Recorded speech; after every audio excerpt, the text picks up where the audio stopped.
The question was, a small catchment of 150 hectare area received a rainfall of 10.5 centimeter in 90 minutes due to a storm. So the catchment of 150 hectare area, it has received a rainfall of 10.5 centimeter in 90 minutes due to a precipitation or storm, you can say.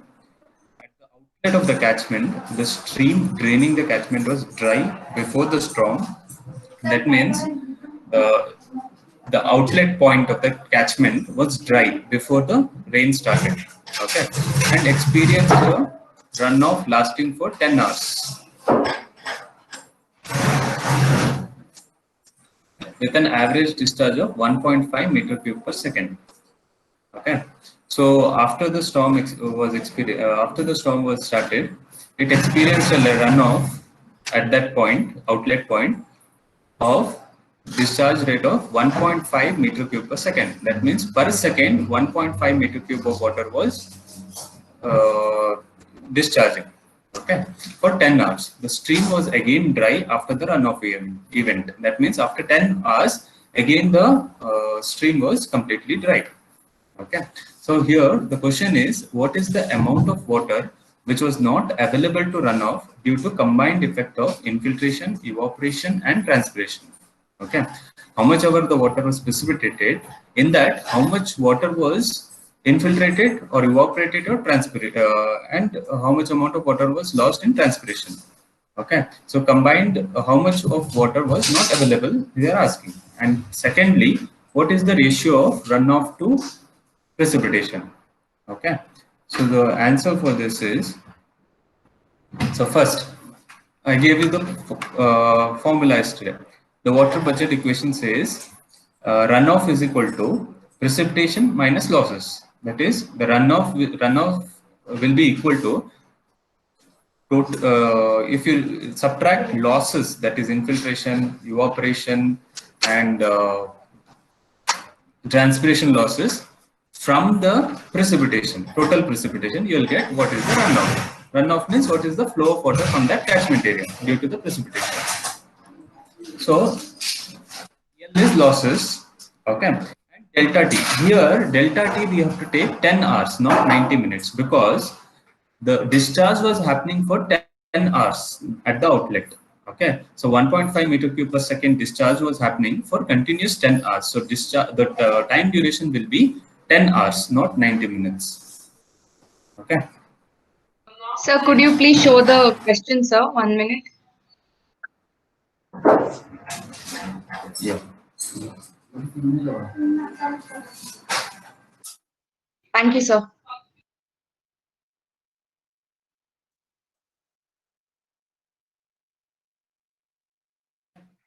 So the runoff duration was 10 hours. So first, what you have to calculate, how much of precipitation has occurred. Okay, so precipitation they are given in 150 centimeter.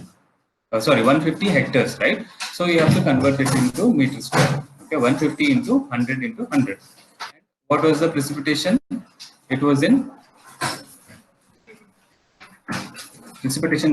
centimeter. So you have to convert this into meter. Okay, so 10.5 divided by 100. Okay, area into how much amount of precipitation occurred. Okay, will give you the total precipitation in that area. So 1,57,500 meter cube of water has precipitated. Next, what is runoff? R. So runoff volume we know at outlet it was 1.5 meter cube per second. For 1 second it was 1.5 meter.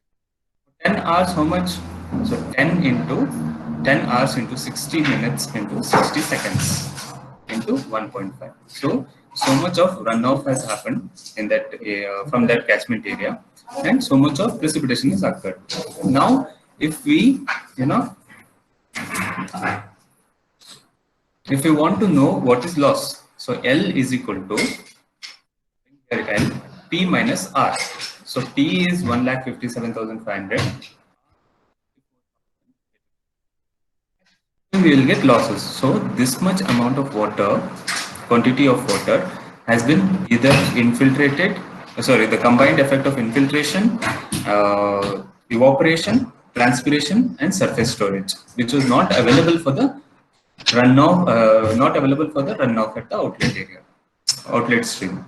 Okay. So we got L value. So now, second part of the question, they are asking what is runoff coefficient. Runoff coefficient is nothing but runoff divided by rainfall. Okay, so runoff was 54,000 meter cube and total rainfall was 1,57,500 meter cube. So runoff coefficient is 0.343. So this runoff coefficient will vary depending upon the surface. Okay. Even when you are designing highways, you consider the runoff coefficient for for the camber, to design the camber. So for concrete it will be different, and for bitumen it will be different. Okay. Now we will move on to what is precipitation. So the term precipitation denotes, water that reaches the earth from the atmosphere. Okay, water which reaches the earth from the atmosphere is called as precipitation. So there are many forms of precipitation. The major forms are rainfall and snowfall. This contribute the significant amount of precipitation. There are others which are hails, sleets, frost, and dews. Okay. So we will go in detail about this, different forms of rainfall. So different forms of rainfall is one of the important questions for your examination. Okay. So first, difference in magnitude of rainfall in various various location at a same point, at the same time. Okay. For example, in Bangalore, the precipitation in the monsoon precipitation at this point will be higher compared to some other North Karnataka district. Okay, so similarly, this variation of magnitude at the same time in different different locations, and variation of magnitude at the same location for over a span of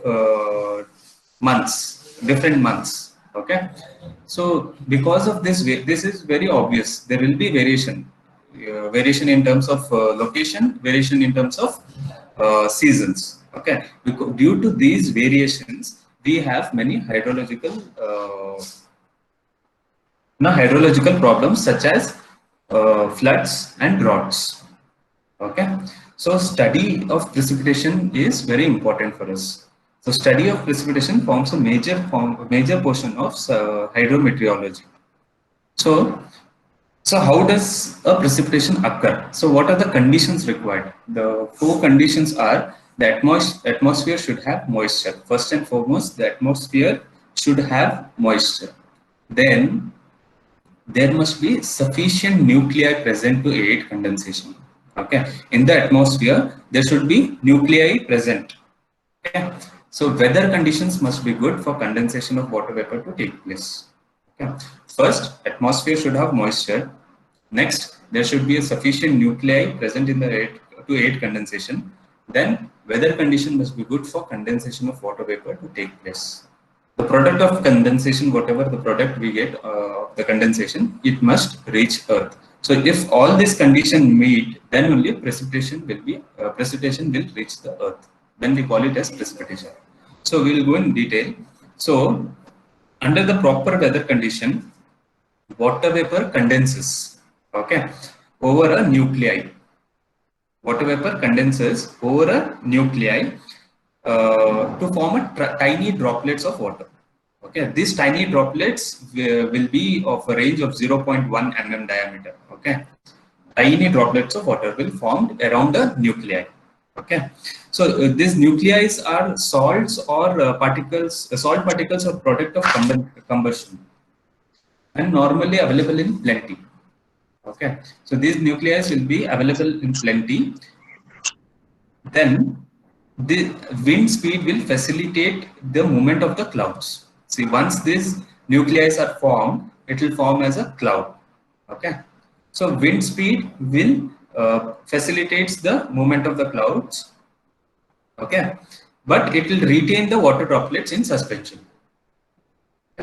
Precipitation occurs when water droplets, see all these tiny water droplets come together, okay, and it will combine with other water droplets to form larger drops, and that can be dropped down. Okay, this first, the atmosphere should have moisture, so these moisture will in vapor form, it will condense around the nuclei to form small water droplets of range 0.1 mm diameter. Okay, so these droplets, these nuclei are salt particles or the product of combustion. Okay, then wind speed facilitates the movement of the clouds. Okay, then precipitation occurs when these small water droplets combine with other water droplets, and it will drop down on the earth. Okay, so the intensity of the rainfall or the form of rainfall will depend upon the wind, temperature, humidity, and pressure. Okay, in the atmosphere.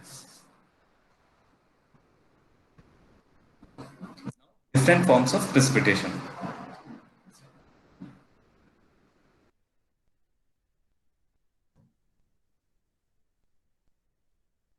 First is rain. So rainfall, the rainfall, the size of the rainfall is water droplets in the rainfall is 0.5 mm. If the water droplet size of the water droplet is 0.5 mm to 6 mm dia, then we call it as rainfall. So after that, even in rainfall, we have three different types of rainfall. Okay, light rain. If the rainfall is of intensity of, that means for 1 hour, if only 2.5 mm of rainfall has precipitation is, rainfall has occurred, then we call it as light rain. Then we have moderate rain. Moderate rain, if the rainfall occurs from 2.5 mm to 7.5 mm per hour. Okay, so for 1 hour, if the rainfall amounts to 2.5 to 7.5 mm. Okay, then we can consider it as moderate rain. Heavy rain, if the rainfall in an hour amounts to 7.5 mm, then we can consider it as heavy rain. Okay, next form of precipitation is snow. Ice crystals which form flakes. Okay, so density of the snow will be in the range 0.06 to 0.15 gram per centimeter cube. Okay, 0.06 to 0.1 gram per centimeter cube. Okay, next, drizzle. So drizzles are, it's kind of rain, but the particle size will be, droplet size will be much smaller. The fine sprinkle of water droplets of size less than 0.5 mm. Here the rainfall is more than 0.5 mm to 6 mm diameter.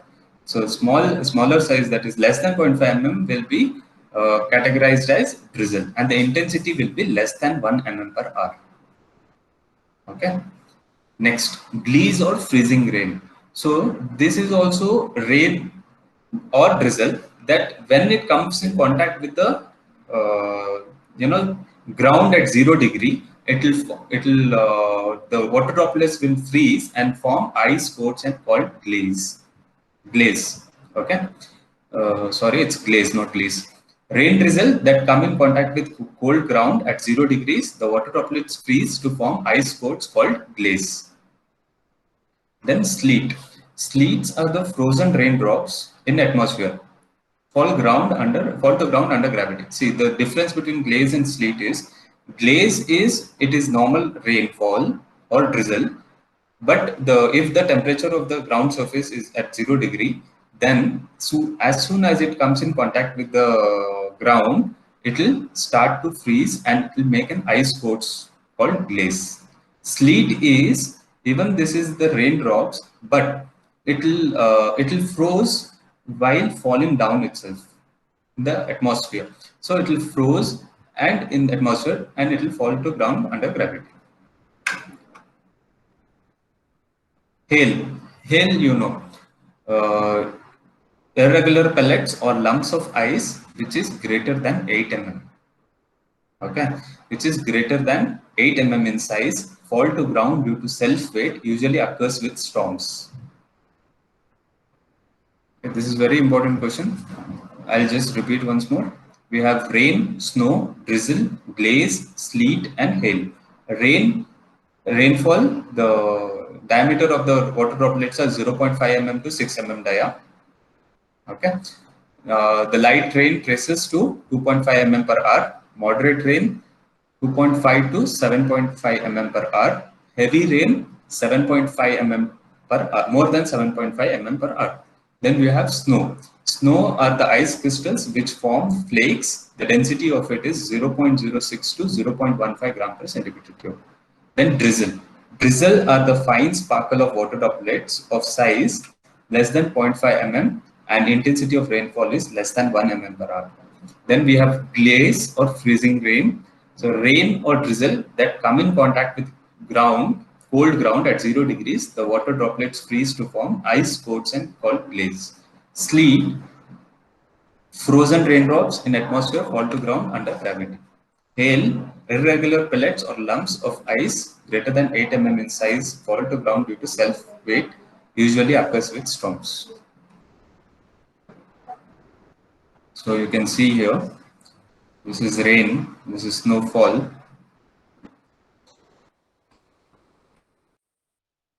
Here you can say sleet, glaze, freezes onto surface. Okay. Sometimes it will fall as snow, then again it will melt to rain, then again when it contacts the surface, it will freeze, okay, forming thin sheets.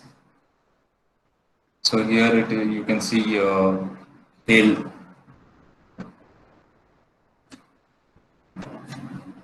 See, I told you about the thin flames, right? These are the glaze.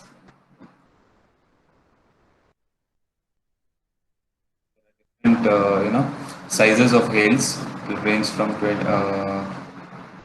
it will range till 51 mm. You can see a bit larger hail here.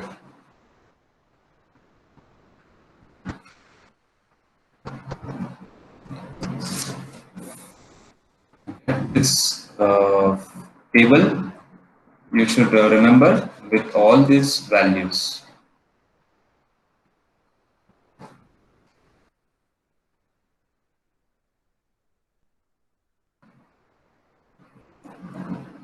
Okay. Next, we have types of precipitation.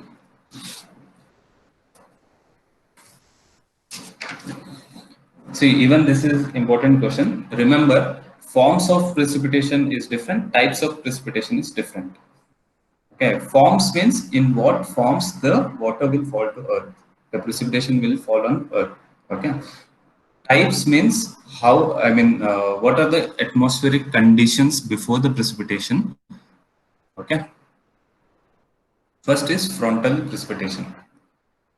So first, what is front? Okay, it is an interface between a cold air, two distinct air masses. Okay, warm air mass and cold air mass. Under certain favorable condition, when a warm air mass comes in contact with the cold air mass, this cold air mass will force this warm air mass to rise over cold air mass. Okay. So this formation we call it as front. So once this ascending warmer air cools adiabatically with the consequent formation of the clouds. So this warm mass will rise and it will form clouds. Once it forms cloud, it will start precipitating. So this is the frontal type of precipitation. The warm air mass and cold air mass, when the two air masses meet, the cold air mass will force the warm air mass to lift up this ascending air mass reaches the top of this cold air mass, and it will form clouds and precipitation occurs. So it rains heavily along the front.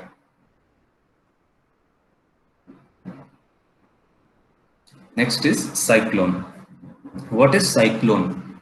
It is a large low pressure area. Okay. A large low pressure area with circular wind motion. So in the center, it is a low pressure area with circular wind motion. Two types of cyclones are recognized: tropical cyclone and extratropical cyclone. Tropical cyclone means cyclone in the tropical region. So in India, we get tropical cyclone. We get precipitation due to tropical cyclone because India is situated in tropical zone.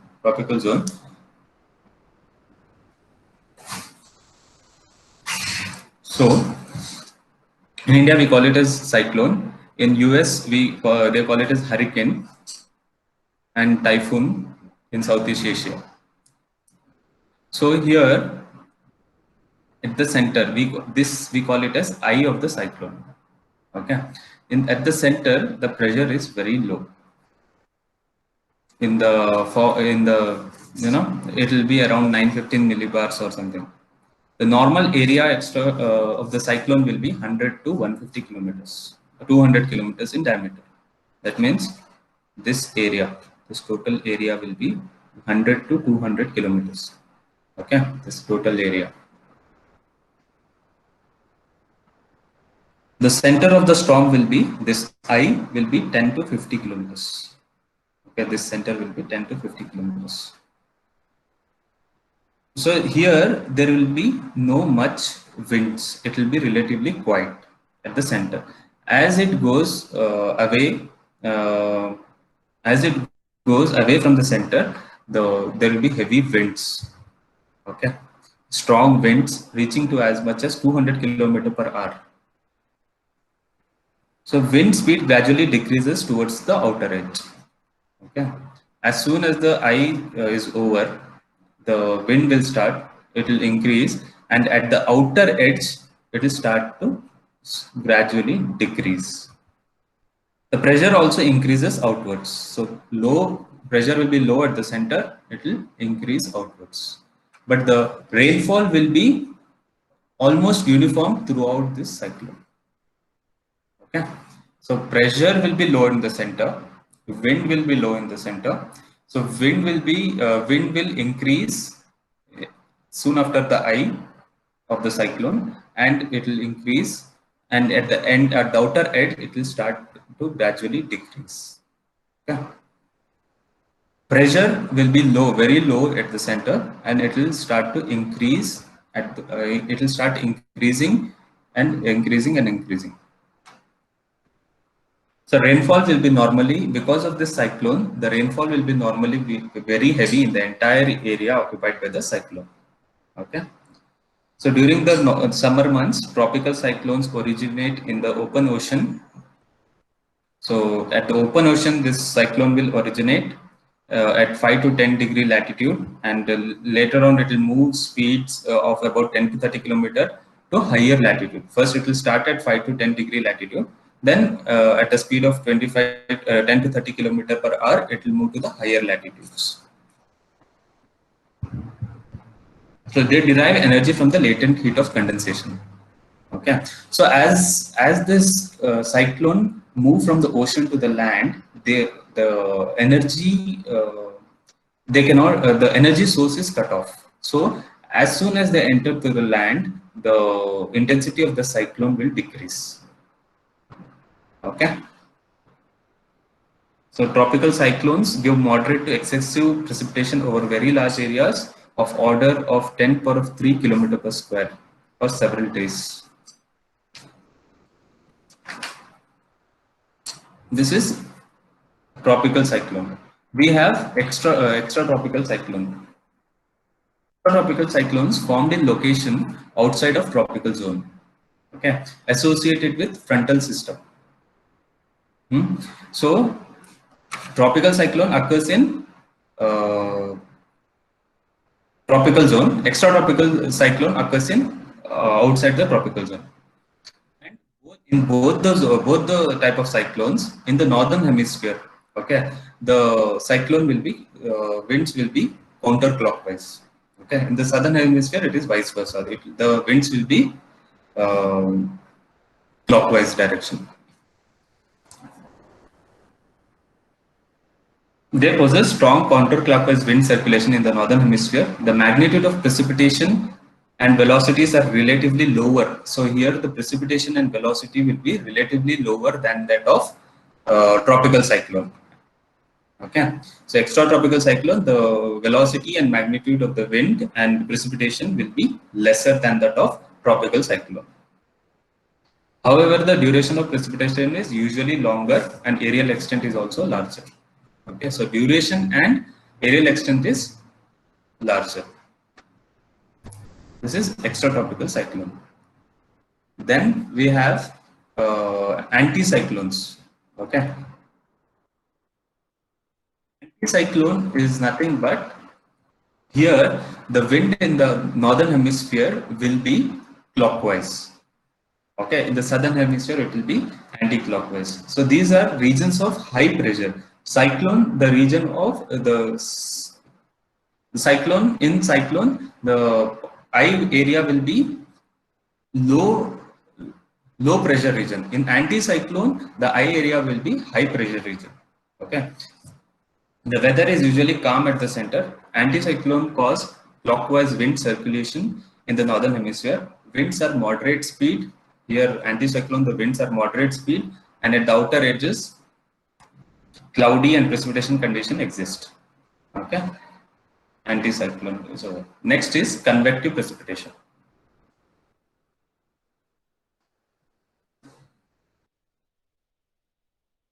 Here in convective precipitation, the cold air comes in contact with the warm surface. Okay, the cold air comes in contact with the warm and moist air. Okay, once it comes in contact with the warm air, it will lift this cold air to the in frontal. The warm air mass will come in contact with the cold air mass.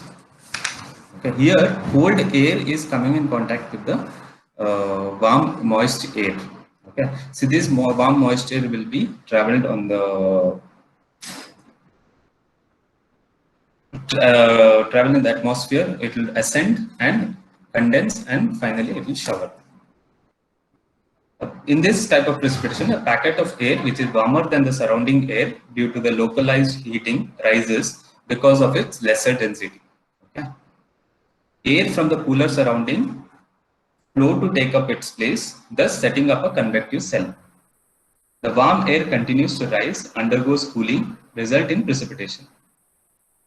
Okay. Next is orographic precipitation.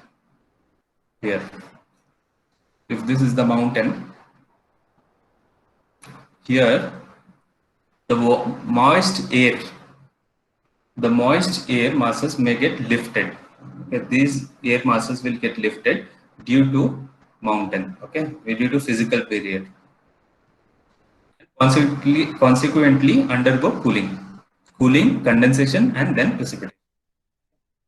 It will go high, it will condense, it will cool, and it will condense, and it will precipitate. Okay, this is known as orographic precipitation. Thus in mountain regions, this is windward slope. Okay, this is windward slope and this is leeward slope. In orographic precipitation, in the windward slope, the precipitation is higher compared to the leeward slope. Okay, so here there will be more precipitation compared to this side. So these are the types of precipitation.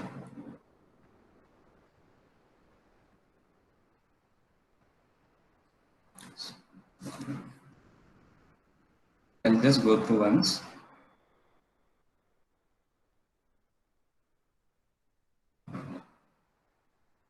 This is frontal precipitation.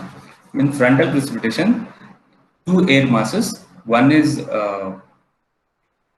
cold air mass, one is warm air mass, will come in contact. Okay, and it will form a front.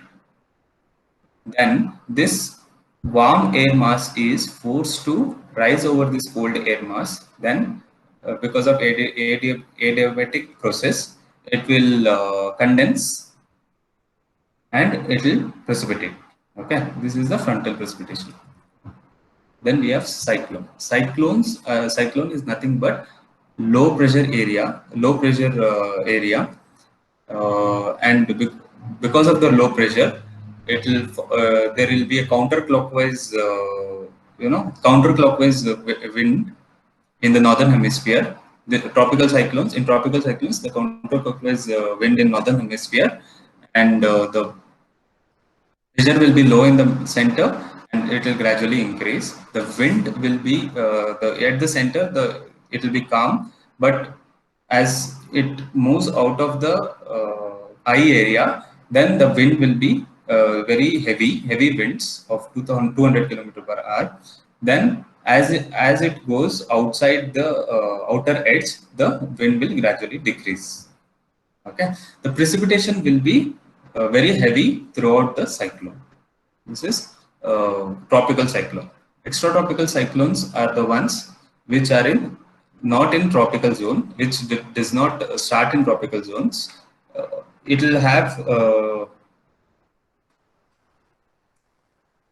similarly like tropical cyclones. It will have anti-clockwise wind direction, anti-clockwise wind motion in the northern hemisphere.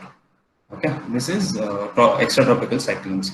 Then we have anticyclone. Anticyclone is here the anticyclone at the regions where there is high pressure. There will be clockwise wind formation. Okay, clockwise wind formation, and the precipitation the precipitation will be for larger area, and the wind will be less, moderate speed, and precipitation will be for larger area, and it will exist throughout the cyclone. So this is about cyclone and anticyclone.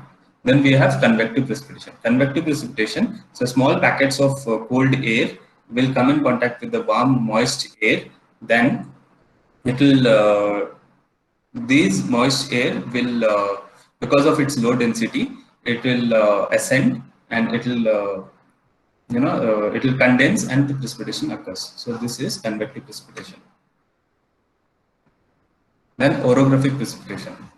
When the prevailing winds come and hit the mountain, then these winds will be lifted because of this barrier, mountainous barrier. It will be lifted upwards and it will be cooled down and it will be condensed. Occurs. Okay. In orographic precipitation, precipitation will be more on the windward side compared to the leeward side.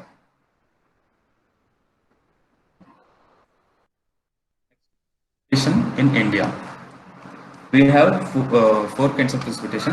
One is monsoon, one is post-monsoon, winter, and summer pre-monsoon. Okay, so major part will be this monsoon. 75% of annual rainfall will be from this monsoon. So periods start from July to September. It will actually originate from Indian Ocean towards the mainland. So here you can see it will originate from Indian Ocean towards the mainland. Then it will start. It will branch into two zones. Okay, one is it will start from Kerala. The other one it will start from Assam. Almost at the same time. Okay, around June, last week of May or first week of June. Okay, so once it starts, it will gradually monsoon will reach to the upper states. Okay, here also once it will start from Assam, then all the northeastern regions it will go, then it will gradually enter into the mainland. Okay, so it meets at the same time in Delhi at the fourth week of June. Okay, so there is a region here where there is low pressure. Okay, in between these two, where it meets here, there will be a low pressure region. Okay, in the Bay of Bengal. So this is the first monsoon, that monsoon season, monsoon precipitation. Next is post monsoon. So here what happens?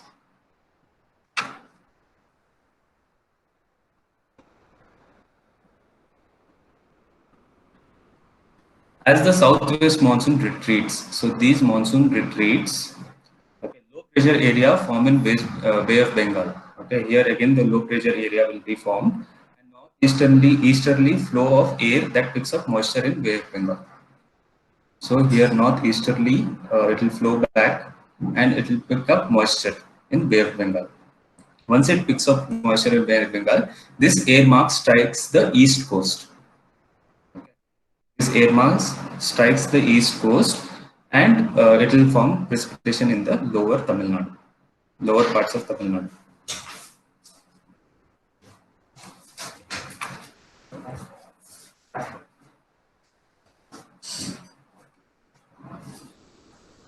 So cyclones formed in the Bay of Bengal are about twice of size of where it is formed in Arabian Sea. Okay. Next is winter season. So by about mid-December, disturbances of extratropical. So here I told you, in India most of the times we get tropical cyclones, but in mid-December the origination of extratropical cyclones from the western countries. Okay, from the western countries, the extratropical cyclone will start, and the wind will, because of the wind, these cyclones will enter into India through Afghanistan and Pakistan. Okay, these are called as western disturbances because it comes from the west side. Okay, so here only Himalayas, Jammu and Kashmir, and some parts of Bay of Bengal will be here. Some parts of Bay of Bengal, because of these western disturbances, there will be some precipitation. Yeah. Give me 1 minute.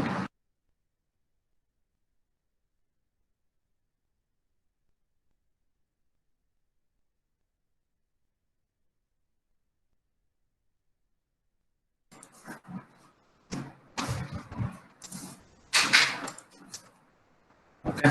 Then we have summer or pre-monsoon. Here. So here, this is very little rainfall in India, mostly in Kerala and West Bengal. So there will be low pressure at Bay of Bengal and convective currents in mainland. Because of the low pressure, there will be convective currents in mainland. So the direction is from southwest to northeast. And these are the precipitation in India.